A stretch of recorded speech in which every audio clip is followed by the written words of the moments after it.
Mae Rheilffordd Rheidol yn gwmni preifat sydd yn brysur yn cynnig teithiau trenau bendigedig drwy Gwm Rheidol. Ond rhan arall bwysig o'i gwaith ydy atgyweiriau trenau o'i casgliadau hunain, trenau rheilffyrdd eraill a threnau o gasgliadau preifat eraill. Ac mae injan fach ei hunain newydd ei gorffen. Nawr mae gyda nhw injan newydd sbon. Wel, hen iawn, Margaret. Oedd Margaret yn newydd yn 1894 i chwarel y Penrhyn. Fi oedd yn gweithio tan y 40au. Fi oedd hi o un perchenog i'r llall dros y blynydde, nath neb i gorffen ni. A oedd yr Rheilffordd yn nabod y person yma. Prynodd yr Rheilffordd y injan wrtho fe, a Lenny ni wedi gorffen i adeiladu fi. Mae rhy fach i dynnu'r trenau bob dydd, ond mae yna rhan fach o lein efo ni yn Stesiwn Pontarfynach, lle mae pobl yn wedi talu, cael reid neu cael go ar gyrru'r injan yn yr haf. Ond beth am Rheilffordd y Rheidol felly, ble bydd Margaret yn teithio? Beth yw ei hanes hithau?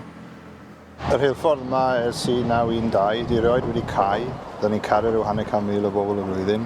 Mae'n mynd fyny cwm prydferth iawn, so dyn ni'n trio cael lot o bobl ar ei gwyliau yma, a pobl lleol. Ac mae llawer o waith yn mynd mlaen tu ôl i'r llen hefyd. Dyn ni'n neud bob peth sydd angen, dyn ni'n neud bearings yn unen, alwinion, tanciau, dyn ni'n neud y peintio yn unen, bob peth sydd angen neud i adnewyddu neu neud unrhyw ddarn o'r injan sy'n neud fan hyn.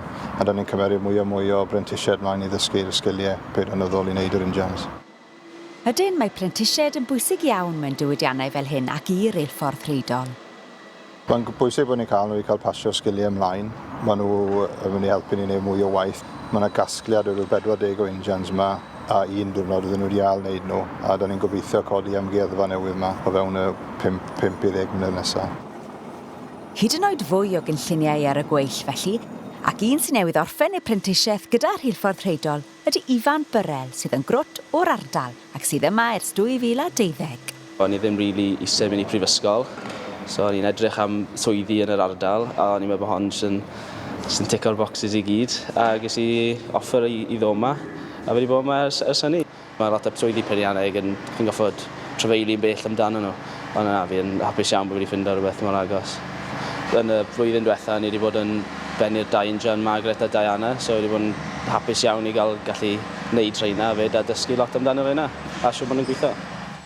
A phwy yw Diana? Pan fod Diana yn ei blynydde diwetha yn rhedeg yn Penerosedd, gath ei hadnewyddu yn y Britannia Foundry yn Porthmadog, a'n hen daid oedd bia hwnna, a fi sydd wedi gorau chwilio gwaith i tro yma.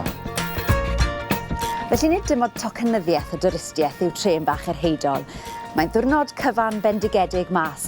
Mae hefyd yn bwysig i'r economi, yn cyflogi 30 o staff ac yn rhoi gwaith da i bobl yr ardal. Mae hefyd yn edrych ar ôl y casgliadau ni sy'n rhan bwysig o'n hanes ni. A mae'r cardiau post yn eitha bert.